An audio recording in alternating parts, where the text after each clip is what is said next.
बिस्मिल्लाहिर्रहमानिर्रहीम। अस्सलाम वालेकुम, welcome back to my channel. प्यारे व्यूवर्स, कैसे हैं आप सब? प्यारे व्यूवर्स, ईद उल अज़हा का मौका हो और गोश्त की मज़ेदार और मुनफरद डिशेस की तलाश ना हो, ये कैसे हो सकता है? इसलिए आज मैं आपके लिए लाई हूँ एक ख़ास, आसान और लाजवाब डिश, मगज़ मसाला।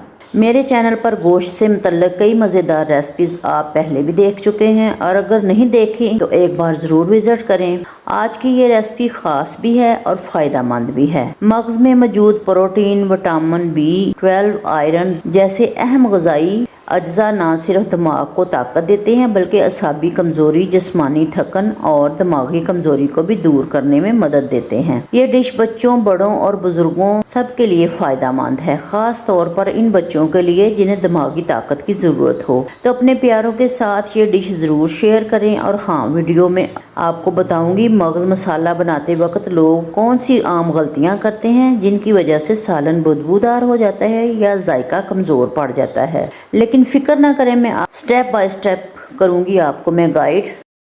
आपका मगज़ मसाला बने लाजवाब, इतना मज़ेदार कि लोग बार बार फरमाइश करें। और अगर इससे पहले आप मेरे चैनल पर नए हैं तो प्लीज़ मेरे चैनल को सब्सक्राइब करें और साथ ही बेल आइकन के बटन को भी दबा लें ताकि मेरी हर नई आने वाली वीडियो का नोटिफिकेशन आप लोगों को सबसे पहले मिल सके। 4 अदद बकरे के मगज़ लिए हैं मैंने। ये पहले से यानी साफ़ सुथरे और ताज़ा हैं। अब मैं इन्हें शॉपर से निकाल रही हूँ।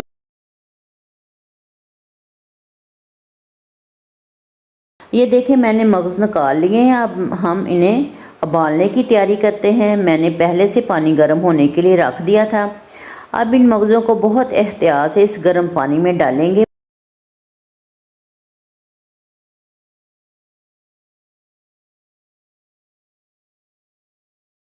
पानी में अब डालेंगे 1 चम्मच हल्दी और लहसुन जो मैंने कूट लिया है, ताकि मगज़ की अच्छी से सफाई हो जाए और हर किस्म की बदबू ख़त्म हो जाए।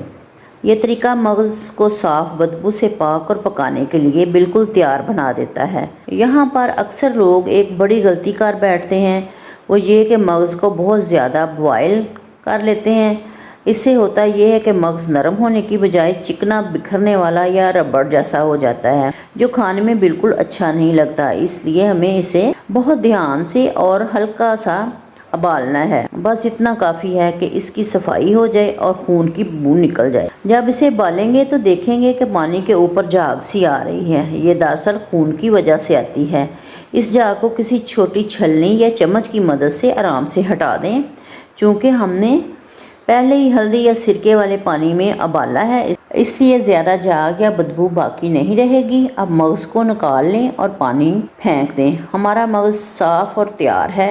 अब हम अगले मरहले की तरफ चलते हैं। मसाला तैयार करना है।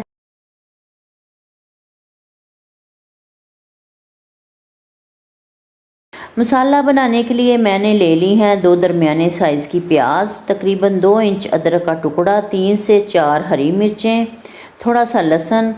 मैंने ज़्यादा लहसुन इसलिए नहीं लिया क्योंकि उबालने के दरमियान भी मैंने लहसुन डाला है। अब एक कढ़ाई में मैंने आधा कप तेल डाल दिया है। इसके अंदर वो तमाम चीज़ें शामिल कर रही हूँ जो हमने पहले बारीक चॉप की थी, यानी प्याज, लहसुन, अदरक, टमाटर और सब्ज़ मिर्चें। बारीक चॉप करने का फ़ायदा ये होता है कि मसाला जल्दी से भुन जाता है और अच्छी तरह यकजान भी हो जाता है, ज़्यादा टाइम भी नहीं लगता। अब मैं इन सब को 4 से 5 मिनट के लिए दरमियाने आंच पर भून रही हूँ ताकि ये नरम और खुशबूदार हो जाएं। जब मसाला हल्का सा ऑयल छोड़ने लगे तब हम इसमें अपने खुश्क मसाले शामिल करेंगे। सबसे पहले 1 चम्मच नमक, आप जायके के मुताबिक या कम या ज़्यादा कर सकते हैं। 1 चम्मच हल्दी पाउडर, 1 चम्मच कुटी हुई लाल मिर्च, 1 चम्मच सुरख मिर्च पाउडर। अगर आप तीखा पसंद करते हैं इसमें मज़ीद और भी मिर्च का बढ़ा सकते हैं मकदार। अब इन तमाम मसालों को हम अच्छी तरह मिक्स करेंगे और मसाले को भूनना शुरू करेंगे। याद रखें, मसाला जितना अच्छी तरह भुनेगा डिश का जायका भी उतना ही निखर के आएगा। यहाँ एक अहम बात यह है कि मसाले को जल्दी में मत भूनिए। अगर आपने मगज़ को मसाले के साथ ही डाल दिया और सोचा कि दोनों एक साथ भुन जाएंगे तो ऐसा नहीं होगा। इससे ना मसाला सही भुनेगा और ना ही मगज़।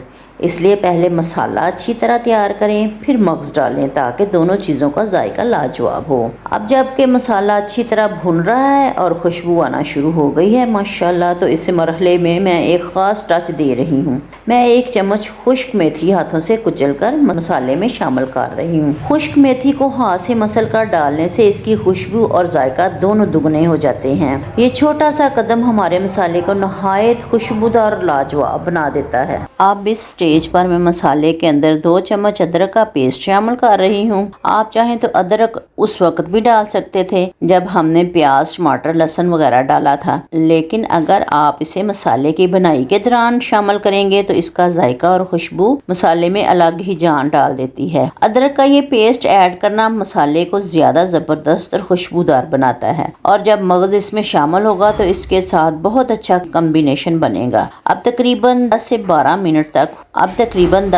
मिनट हो चुके हैं और मैं मसाले को मुसलसल चम्मच हिलाते हुए इसे अच्छी तरह से भून चुकी हूँ। मसाला अब ऑयल छोड़ने लगा है, इसकी रंगत भी खूब गहरी और खुशबूदार हो चुकी है। ये इस बात की निशानी है कि हमारा मसाला मुकम्मल तौर पर तैयार हो चुका है।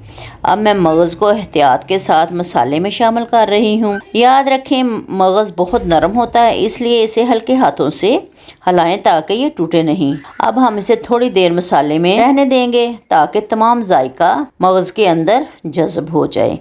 अगर आप चाहते हैं कि मगज़ मोटे मोटे चंक्स में हो तो आप चम्मच की मदद से इसे बड़े टुकड़ों में काट सकते हैं। ऐसा करने से ये ना सिर्फ दिखने में खूबसूरत लगता है बल्कि खाने में भी हर बाइट भरपूर मज़ा देती है। अगर आप छोटे टुकड़ों में पसंद करते हैं तो चम्मच की मदद से आप इसको छोटे साइज़ में भी कर सकते हैं। ये मुकम्मल आपके ज़ौक़ और पसंद पर है।